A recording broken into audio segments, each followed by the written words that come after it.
नमस्कार। 8 से 9 मई 2025 की मध्य रात्रि को पाकिस्तानी सेना ने सैन्य बुनियादी ढांचे को निशाना बनाने के इरादे से पूरी पश्चिमी सेना पर भारतीय वायु क्षेत्र का कई बार उल्लंघन किया। यही नहीं, बल्कि पाकिस्तानी सेना ने नियंत्रण रेखा पर भारी कैलिबर वाले हथियारों से गोलीबारी भी की। अंतर्राष्ट्रीय सीमा और नियंत्रण रेखा पर लेह से लेकर सरक्रीक तक 36 स्थानों पर 300 से 400 लगभग ड्रोनों का इस्तेमाल घुसपैठ का प्रयास करने के लिए किया गया। भारतीय सशस्त्र बलों ने काइनेटिक्स व नॉन काइनेटिक साधनों का उपयोग करके इनमें से कई ड्रोन्स को मार गिराया। इतने बड़े पैमाने पर हवाई घुसपैठों का संभावित उद्देश्य वायु रक्षा प्रणालियों का परीक्षण करना और खुफिया जानकारी इकट्ठा करना था। ड्रोन के मलबे की फोरेंसिक जांच की जा रही है। प्रारंभिक रिपोर्ट्स से पता चलता है कि वे तुर्की के असीस गार्ड सोंगर ड्रोन्स हैं।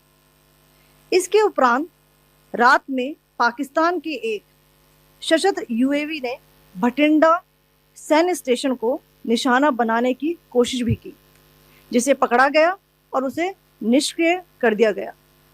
पाकिस्तानी हमले के जवाब में पाकिस्तान में 4 हवाई रक्षा स्थलों पर सशस्त्र ड्रोन्स लॉन्च किए गए। इनमें से एक ड्रोन एडी रडार को नष्ट करने में सक्षम रहा। पाकिस्तान ने जम्मू कश्मीर के तंगधार, उरी, पुंछ, मेंढर, राजौरी, अखनूर और उधमपुर में भारी कैलिबर आर्टिलरी गन और सशस्त्र ड्रोन्स का उपयोग करके नियंत्रण रेखा के पार गोलीबारी भी की, जिसके परिणाम स्वरूप भारतीय सेना के कुछ जवान हताहत हुए और घायल हुए। भारतीय जवाबी कार्रवाई में पाकिस्तानी सेना को भी बड़ा नुकसान पहुंचाया गया। इसके अलावा पाकिस्तान का गैर जिम्मेदाराना व्यवहार फिर से सामने आया। 7 मई 2025 को रात 8:30 बजे एक असफल अकारण ड्रोन और मिसाइल हमला करने के बावजूद पाकिस्तान ने अपना नागरिक हवाई क्षेत्र बंद नहीं किया।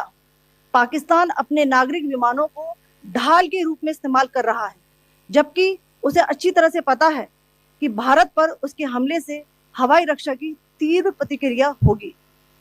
यह भारत और पाकिस्तान के बीच अंतर्राष्ट्रीय सीमा के पास उड़ान भरने वाले अंतर्राष्ट्रीय उड़ानों सहित नागरिक विमानों के लिए सुरक्षित नहीं है। यहां स्क्रीन शॉट में पंजाब सेक्टर में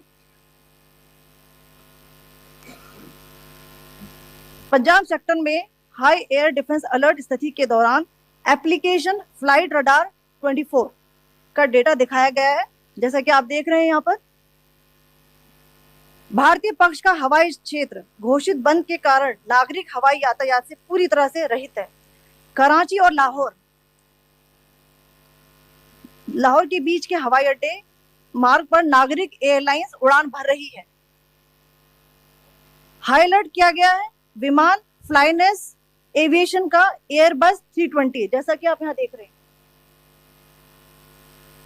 जो कि शाम को 5:50 बजे दमम से शुरू हुआ और रात को 9:10 बजे लाहौर में उतरा। ये सारा डिटेल्स आप यहां देख रहे हैं, ये डिटेल्स यहां लिखा हुआ है।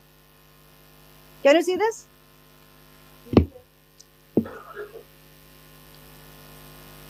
भारतीय वायुसेना ने अपनी प्रतिक्रिया में काफी संयम दिखाया और इस प्रकार अंतरराष्ट्रीय नागरिक विमान सेवा की सुरक्षा सुनिश्चित की।